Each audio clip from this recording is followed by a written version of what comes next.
What's good, peeps? Thanks for passing by the channel, much appreciated. Hit that subscribe button if you guys are new. Don't forget as well, please, to like and share the videos.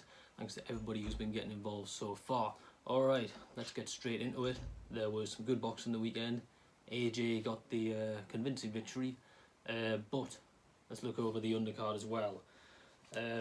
What else did we see? We had Piccoli versus Kuzman. I had Kuzman to win that fight, I think. But Piccoli came through, he got the decision. Not the most convincing win for Piccoli, I have to say. I thought Kuzman was the better boxer for a lot of it. But Piccoli has got some good traits and he's got some bad ones. Piccoli needs to keep his hands up a bit more. I get that he has got very good head movement.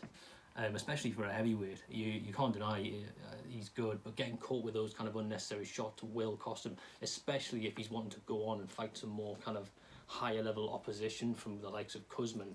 If he goes on to get those more kind of skilled and direct boxers, he will struggle.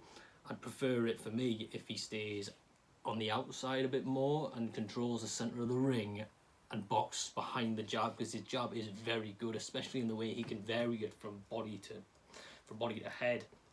So I think with a few little improvements he can get there, but yeah, not the most convincing win, but still a win nonetheless. What else did we have? Oh yeah, Coley got a very good knockout win against his opponent.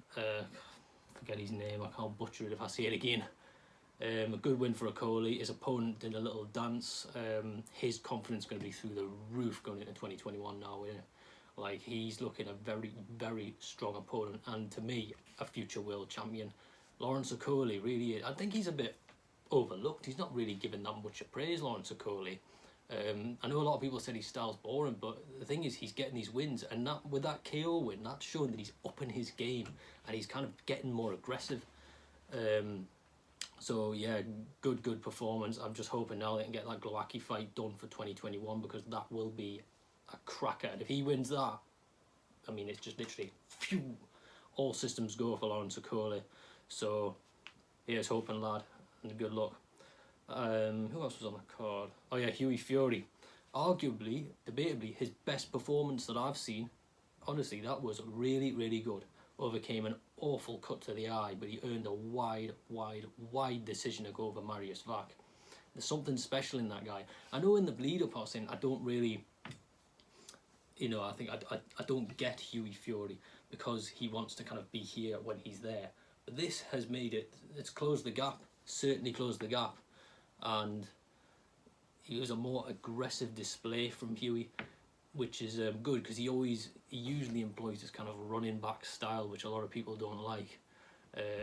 But he utilised all of his skills. He had great foot movement, good head movement. He was using the jab, staying behind it.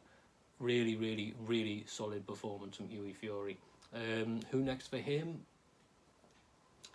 I would love to see him fight Joe Joyce. I think that's a really interesting fight, both just great amateur pedigree, both domestic level fighters who have they've both kind of come out of their shell and kind of shown what they're really made of this year. So that would be what I'd like. There's so many names, but again, with Hughie, there's no need to rush. Okay, have your domestic levels, then go to European, and then we can start talking about in that sort of top 10 bracket. And of course, the performance of the evening, arguably, from the big man, AJ. It was a good performance from AJ. He looked strong, he was light on his toes. He was 244 pounds, I think, which is not as light as he was for the Ruiz fight, but it's not as heaviest as he's used to. He's used to being around 247 plus. Yeah, he was on his toes for the first 3 rounds. It looked very good. He got the knockdown in the 3rd round. Pulev smiled like the crazy mad bugger that he is. But then he seemed to take his foot off the gas a bit. I think that 3rd round really gassed him. And one thing I'll say about it, AJ does like to swing his punches, like his uppercuts. You see him do that, and he's kind of swinging them around. Let's put some power behind them. There must be some solid power behind them, like.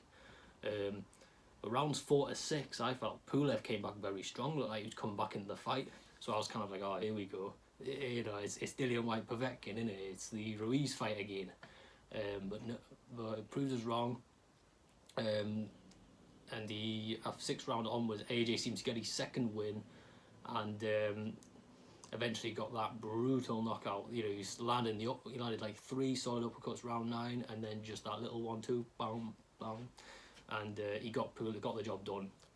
Good, sorry, good, not great. I'll say good, not great, because there were still some issues there. Because Pulev, like I said, rounds 4 to 6 caused him some problems. He was getting back into the fight, but that doesn't take away the fact that we did see this kind of new model AJ, where it's kind of like he's a bit of the old destructive AJ and a little bit of the Ruiz rematch AJ, to kind of this mixture of a boxer and a puncher, which is ideal for him. If he can remain like that, he will be a danger to any heavyweight, and he's definitely one of, if not the best finisher in the heavyweight division. The way he managed to get that 1-2 off was just perfect. But he still needs to improve on things. Like I said, his gas tank's still a little bit dodgy. His foot movement. But I think maybe we are expecting a bit too much from him. Like I said, he's not Muhammad Ali. He's not, you know, he's not perfect. He can't. Not everyone can be that. I suppose we as kind of British fans just want to see our heavyweights be the best, because the Americans have been the best for so long. But you know, credit to him. I enjoyed it. It was great seeing fans back again. I can't even say how much I missed that. That was so good to see. But I mean, who next? What next for Anthony Joshua? The obvious fight that we're all wanting is the Tyson Fury one, innit? I mean, it's going to be that one. Everyone's calling for it. Tyson Fury even reacted, calling him out, which is another thing. I wish AJ had called him out. The microphone was in his face in the ring, but he didn't say anything. He called him out afterwards in his post-fight interview. I wish he'd called him out in the ring, to be honest. But having said that, it will be that will be the one that everyone wants, 2021. There is, however, this kind of shadow lurking in the background. You know, Alexander Usyk. He's kind of this little overhanging shadow that won't go away. Scorpion in the Kinder Egg, a nail in the Toblerone. If you watch Peep Show, you'll get that. I just don't see him going away anytime soon, and that is another fight which I genuinely would be interested in seeing, because those two styles are so different. Like, and I just see Usyk has kind of become this enigma of the heavyweight division. We don't really know what he's capable of. There's been questions. He answered them when he fought Derek Chisora, but it's now like, okay, so how far can he go? But I generally think him versus AJ is such an intriguing fight. I wouldn't mind seeing it. Obviously, Fury would be the one I want to see now. I want that fight.